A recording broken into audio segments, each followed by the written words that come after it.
नमस्कार दोस्तों दुनिया का सबसे बड़ा धर्म युद्ध महाभारत में कुरुक्षेत्र की रणभूमि पर उस समय के दौरान भगवान अपने शिष्य अर्जुन को कुछ बातें समझाई थी जिसे हम गीता सार भी कहते हैं। लगभग 5000 साल से भी ज्यादा का वक्त महाभारत के युद्ध को बीत चुका है, लेकिन आज भी लोग भगवत गीता के सार को उतना ही महत्व देते हैं। तो चलिए आगे बढ़ते हैं। गीता का सार। व्यर्थ की चिंता क्यों करते हो और व्यर्थ में ही डरते हो? तुम्हें कौन मार सकता है? आत्मा ना पैदा होती है ना ही मरती है। जो हुआ वह अच्छा हुआ, जो हो रहा है वह भी अच्छा ही है, जो होगा वह भी अच्छा ही होगा। जो बीत गया उसका तुम पछतावा ना करो और भविष्य की चिंता भी ना करो, अभी तो वर्तमान चल रहा है। इस युद्ध में तुम्हारा क्या गया जो तुम रो रहे हो? तुम क्या लेकर आए थे जो खो दिया तुमने? क्या तुमने पैदा किया था जो खो दिया तुमने? तुम ना कुछ लेकर आए थे ना कुछ लेकर जाओगे। जो कुछ लिया था वह यहीं से लिया था, जो दिया यहीं पर दिया। जो कुछ भी तुम्हें मिला वह भगवान से मिला, जो तुमने दिया वह भी भगवान को ही दिया। तुम खाली हाथी यहाँ पर आए थे, खाली हाथी जाओगे। जो आज तुम्हारे पास है वह कल किसी और के पास होगा, परसों किसी और के पास ही होगा। तुम इसे सत्य समझकर खुश रहो, बस यही बात तुम्हें अंदर से खुश कर सकती है। परिवर्तन ही तो संसार का नियम है। जिसे तुम मृत्यु समझते हो वही तो एक नया जीवन है। इस संसार में तुम एक ही क्षण में करोड़ों के स्वामी बन जाते हो, तो वही दूसरे सर दरिद्रे भी बन जाते हो। मेरा तेरा, छोटा बड़ा, अपना पराया, इन सब चीजों को अपने मन से निकाल दो तो फिर सब कुछ तुम्हारा है। तुम इन सब के हो। ये शरीर भी तुम्हारा नहीं है, नहीं तुम इस शरीर के हो। यह अग्नि, जल, वायु, पृथ्वी, आकाश, इन सब चीजों से मिलकर शरीर बना है। आखिरकार इन सब में ही मिल जाएगा, लेकिन यह आत्मा स्थिर है। और तुम क्या हो? तुम्हें अपने आप को भगवान के सहारे छोड़ देना चाहिए। तुम्हारे लिए यही सबसे उत्तम उपाय है। जो उनके सहारे को जाता है वह भय, चिंता, शोक से दूर और मुक्त हो जाता है। महाभारत के गीता उपदेश। हिंदी साहित्य और पुराणों में दो प्रमुख महाकाव्य बहुत प्रचलित है, जिनमें से पहला है रामायण और दूसरा है भगवद गीता। ये हिंदी मान्यताओं के अनुसार पवित्र ग्रंथों में से एक है। आज हम हमारे इस लेख में बात करने जा रहे हैं श्री भगवद गीता के उपदेशों के बारे में। महाभारत के मुताबिक भगवान श्री कृष्ण महाभारत के युद्ध के दरमियान अपने शिष्य अर्जुन को कुछ उपदेश दिए थे, जिसके वजह से अर्जुन के लिए युद्ध जितना आसान हो गया था। गीता के उपदेश को जीवन का सार या जीवन के उपदेश भी कहा जाता है। वही अगर आप हिंदू धर्म के अनुसार महाग्रंथ के उपदेशों को अपने जीवन में भी लागू करेंगे तो आपका जीवन बहुत ही आसान हो जाएगा। इसके साथ साथ ग्रंथ में जीवन की सच्चाई और मनुष्य धर्म से जुड़े हुए कुछ बातें भी बताई गई है। कई बार ऐसा भी होता है कि हमें अपनी समस्या का समाधान नहीं मिल पाता और हम विपत्ति के समय बहुत ही परेशान हो जाते हैं। कई लोग तो अपने गुस्से पर अपना आपा खो बैठते हैं या फिर अपनी समस्या के से विचलित होकर भाग पड़ते हैं। ऐसे में गीता में दी के उपदेश हमारे जीवन की सारी समस्याओं चुटकी में हल कर सकती है और हमें अपने जीवन जीने के लिए एक बेहतर कला सिखाती है, साथ ही अपने जीवन में सफल होने की प्रेरणा भी देती है। महाभारत के युद्ध के दरमियान भगवान श्री कृष्ण ने अर्जुन को गीता के उपदेश बताएं, जिसे सुनकर अर्जुन को ज्ञान की प्राप्ति हुई थी। गीता के उपदेश नहीं केवल अर्जुन के लिए थे, बल्कि यह संपूर्ण मानव प्रजाति के लिए है। मनुष्य के जीवन में सफलता पाने के लिए भगवद गीता में दिए गए उपदेश एक मंत्र की तरह काम कर सकते हैं। आइए तो अब जानते हैं गीता सार के बारे में, जो इंसान के अंदर चल रही उठापटक को शांत करके उन्हें सफल जीवन जीने के लिए मदद करती है। मानव शरीर अस्थायी और आत्मा स्थायी है। भगवद गीता के एक श्लोक में भगवान श्री कृष्ण ने मानव शरीर की तुलना एक कपड़े के टुकड़े से की है। मतलब मनुष्य शरीर एक ऐसा कपड़ा है जिसे आत्मा अपने हर जन्म में बदलती रहती है। इसका मतलब मनुष्य का शरीर आत्मा के लिए एक अस्थायी वस्त्र की तरह है, जिसे उसे अपने हर जन्म में बदलना पड़ता है। गीता का यह उपदेश हमें यह सिखाता है कि हमें मनुष्य के आत्मा से प्यार करना चाहिए, उनकी पहचान उनके आत्मा से करनी चाहिए। हमें मनुष्य के शरीर से आकर्षित नहीं होना चाहिए। मनुष्य के भीतरी मन को समझना ही उचित होता है। जो लोग मनुष्य के शरीर से ही केवल प्यार करते हैं, ऐसे लोगों के लिए गीता का उपदेश बहुत कुछ सिखाने वाला साबित हो सकता है। जीवन का एकमात्र सत्य है वो है मृत्यु। गीता के इस उपदेश में भगवान श्री कृष्ण ने यह बताया है कि इंसान को जन्म मरण के चक्र के बारे में जान लेना चाहिए, क्योंकि मनुष्य के जीवन का एकमात्र सच जो है वह मृत्यु है। क्योंकि जिस भी इंसान ने इस दुनिया में जन्म लिया है उसे एक न एक दिन इस संसार को छोड़कर जाना ही पड़ता है, और यही इस दुनिया का अटल सत्य है। लेकिन इस बात से भी नकारा नहीं जा सकता कि हर इंसान अपनी मौत से भयभीत रहता है। इसलिए मनुष्य को जीवन की अटल सच्चाई को जान लेना चाहिए और अपनी वर्तमान की खुशियां को भी खराब नहीं करना चाहिए। गुस्से पर काबू करना चाहिए, क्योंकि क्रोध से व्यक्ति का नाश हो जाता है। भगवान श्री कृष्ण ने इस उपदेश में यह बताया है कि क्रोध से मनुष्य को भ्रम पैदा होता है और भ्रम में वह अपनी बुद्धि का विनाश कर बैठता है। क्रोध में जब मनुष्य की बुद्धि काम नहीं करती है तब मनुष्य का तर्क वितर्क करने की क्षमता नष्ट हो जाती है और व्यक्ति का वही नाश हो जाता है। इसी तरह हर एक व्यक्ति को अपने गुस्से पर काबू करना सीखना चाहिए। मनुष्य गुस्से में कई बार ऐसा काम कर देता है जिससे उसको बाद में जाकर हानि का सामना करना पड़ता है।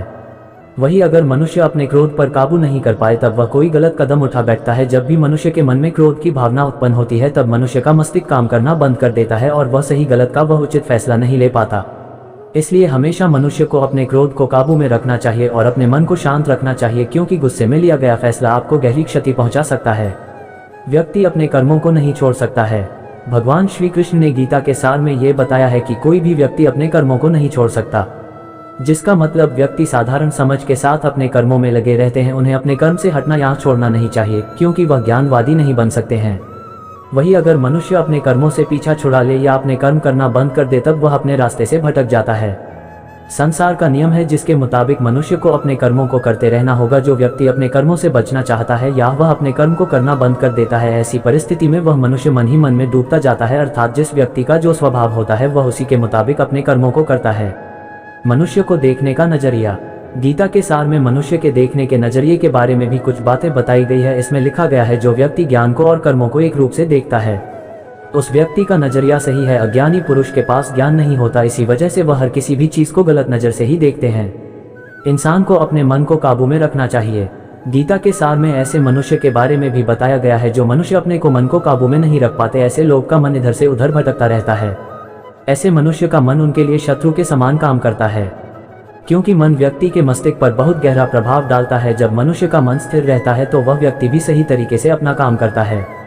खुद का आकलन करें। गीता के सार में यह भी बताया गया है कि मनुष्य को सबसे पहले अपनी खुद का आकलन मतलब खुद के बारे में जान लेना चाहिए। खुद की काबिलियत और क्षमता को जानना ही मनुष्य को आत्मज्ञान की प्राप्ति करा सकता है। जब तक मनुष्य खुद के बारे में जान नहीं लेगा तब तक उस मनुष्य का उद्धार नहीं हो सकता। मनुष्य को खुद पर विश्वास करना चाहिए। श्री भगवद गीता में श्री कृष्ण ने यह भी बताया है कि हर एक मनुष्य को अपने आप पर पूरा भरोसा करना चाहिए, क्योंकि जो लोग खुद पर विश्वास करते हैं वह अवश्य ही सफलता प्राप्त करते हैं। ऐसा भी बताया जाता है कि जो व्यक्ति जैसा विश्वास करता है आखिरकार वैसा ही बन जाता है। अच्छे कर्म करें और फल की इच्छा ना करें। जो मनुष्य अपना कर्म नहीं करते हैं और पहले से ही अपने कर्म का परिणाम के बारे में सोचने लगते हैं, ऐसे लोगों के लिए गीता का ये सार बड़ी सीख देने वाला साबित हो सकता है। भगवान श्री कृष्ण ने इस उपदेश में यह बताया है कि मनुष्य को कर्मों को करते रहना चाहिए और यह नहीं सोचना चाहिए कि इस कर्म का क्या परिणाम उनको प्राप्त होगा, क्योंकि कर्म का फल तो हर एक इंसान को मिलता ही है। इसलिए मनुष्य को चिंता ना करके अपने कर्मों पर ध्यान देना चाहिए। ऐसा करने पर वह अपने किसी भी काम को सच्चे मन से करते हुए नजर आएंगे। मनुष्य की इंद्रियों का संयम ही कर्म और ज्ञान का निचोड़ है। मनुष्य के जीवन में सुख दुख दोनों ही स्थिति का अनुभव होता रहता है। सुख की स्थिति में मनुष्य ज्यादा ही प्रसन्न हो जाता है तो वही दुख की स्थिति में मनुष्य निराशा महसूस करता है।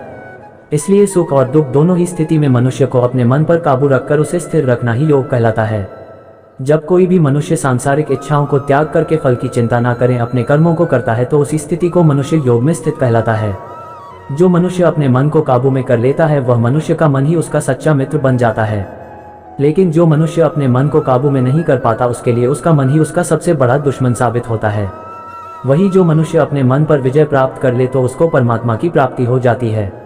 इसका मतलब जिस भी मनुष्य को ज्ञान की प्राप्ति हो जाती है उसके लिए सुख दुख, सर्दी गर्मी और मान अपमान सब एक समान हो जाता है। खुद पर पूरा भरोसा रखें और अपने लक्ष्य को पाने के लिए लगातार प्रयास करें।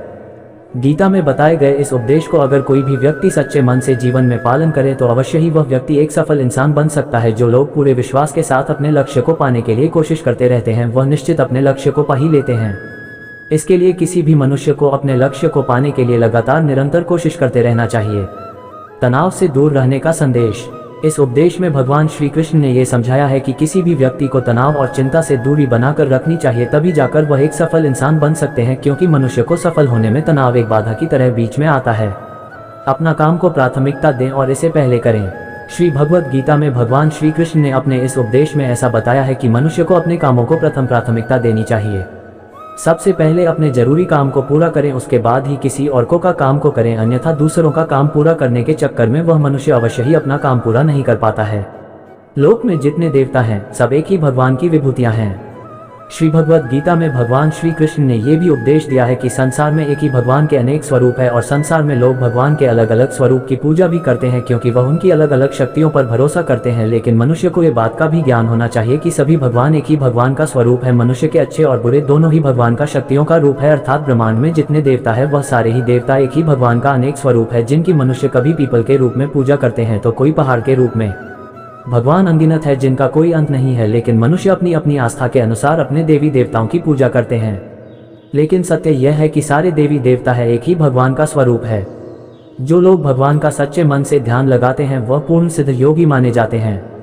भगवत गीता सार में भगवान श्री कृष्ण ने ऐसा भी कुछ बताया है कि मनुष्य अगर सच्चे मन से भगवान की पूजा आराधना करते हैं, अपना पूरा ध्यान सच्चे मन से भगवान की ओर लगाते हैं, तो उन लोगों को अवश्य ही सिद्धि की प्राप्ति होती है।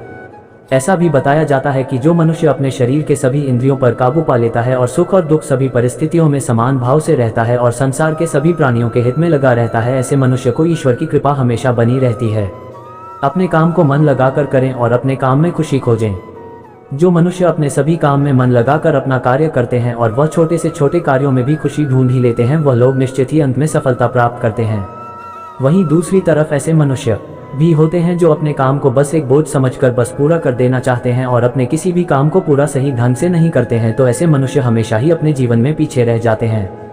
किसी भी तरह की अधिकता इंसान के लिए बन सकती है बड़ा खतरा।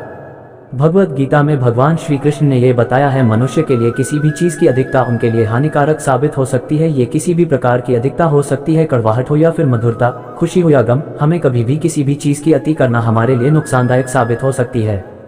जीवन में संतुलन बनाए रखना है बहुत जरूरी है। जब तक मनुष्य अपने जीवन में संतुलन नहीं बनाएगा तब तक मनुष्य अपने जीवन को खुशी से व्यतीत नहीं कर सकता। इसलिए मनुष्य को अपने जीवन में किसी भी चीज़ को ज़्यादा करने से बचना चाहिए और जीवन में संतुलन बनाकर रख सही है। स्वार्थी नहीं बने। भगवान श्री कृष्ण ने गीता सार के माध्यम से एक बहुत बड़ी ज्ञान की बात कही है। जो मनुष्य बहुत मतलबी होते हैं और उनको बस अपने मतलब से मतलब होता है और वह अपना मतलब पूरा करने के लिए कुछ भी कर सकते हैं, उन लोगों का कभी भी भला नहीं होता। आपको ये बात भी बता दे, मनुष्य का स्वार्थ उसे अन्य लोगों से दूर ले जाकर उसे नकारात्मक स्थिति और ले जाता है, जिससे वह व्यक्ति संसार में अकेला रह जाता है। वही गीता में यह भी कहा गया है कि एक स्वार्थी व्यक्ति शीशे में फैले धूल की तरह होता है, जिसकी वजह से वह व्यक्ति अपना सही प्रतिबिंब कभी देख नहीं पाता। इसलिए किसी भी व्यक्ति को अगर जीवन में खुशी पूर्वक अपना जीवन व्यतीत करना हो तो अपने स्वार्थ को कभी भी अपने पास नहीं आने दे, क्योंकि एक स्वार्थी मनुष्य दोस्ती में भी अपना स्वार्थ निकालने की कोशिश करता रहता है। इसलिए जीवन में ऐसा मनुष्य बने जो अपने साथ साथ लोगों की भलाई के बारे में भी सोचे, तभी जाकर वह मनुष्य एक सफल और खुशी पूर्वक अपना जीवन व्यतीत करता हुआ नजर आता है। ईश्वर हमेशा मनुष्य का साथ देता है। ईश्वर हमेशा ही अपने भक्तों का साथ देते रहते हैं। जो मनुष्य इस प्रभावशाली सत्य को मान लेता है तो उसका जीवन पूरी तरह से बदलता हुआ उसे महसूस होता है, क्योंकि संसार का निर्माण भगवान ने ही किया है और वही इस पूरे संसार को चला रहे हैं। इंसान तो बस एक कठपुतली है जो भगवान के इशारों पर चल रही है। इसलिए मनुष्य को कभी भी अपने भविष्य और वर्तमान की चिंता नहीं करनी चाहिए, क्योंकि भगवान उनकी हर एक विकट परिस्थिति में उनका साथ देते हैं और हमें मुश्किल से बाहर निकालते ही है। इसलिए हम सबको ईश्वर पर सदैव भरोसा रखना चाहिए। संदेह की आदत इंसान के दुख का कारण बनती है। भगवत गीता के इस सार में ऐसे मनुष्य के बारे में बताया गया है जो लोग सदैव ही हर एक परिस्थिति में सत्य पर संदेश की आदत रखते हैं और जरूरत से ज्यादा शक करते हैं। ऐसे लोगों के बारे में भगवान श्री कृष्ण ने ऐसा कहा है कि पूर्ण सत्य की खोज ये हमेशा संदेह करना मनुष्य को दुख का कारण बनती है। शक करना एक ऐसी आदत है जो मजबूत से मजबूत रिश्ते को भी खतरे में डाल देती है। वही जिज्ञासा होना एक अलग बात है, लेकिन पूरी तरह से सत्य की खोज या फिर संदेह करना उसको दुख प्रदान करती है और शक करने वाला इंसान कई पास अंत में पछतावा के अलावा कुछ भी नहीं रहता। महाभारत के युद्ध के दरमियान भगवान श्री कृष्ण द्वारा दिए गए गीता उपदेश को लोग अगर अपने जीवन में उतारें तो आप निश्चित ही जीवन में सफल हो सकते हैं। गीता सार के यह उपदेश एक सफल जीवन के निर्माण के लिए बेहद महत्वपूर्ण भूमिका निभाते हैं। बोलो राधे राधे।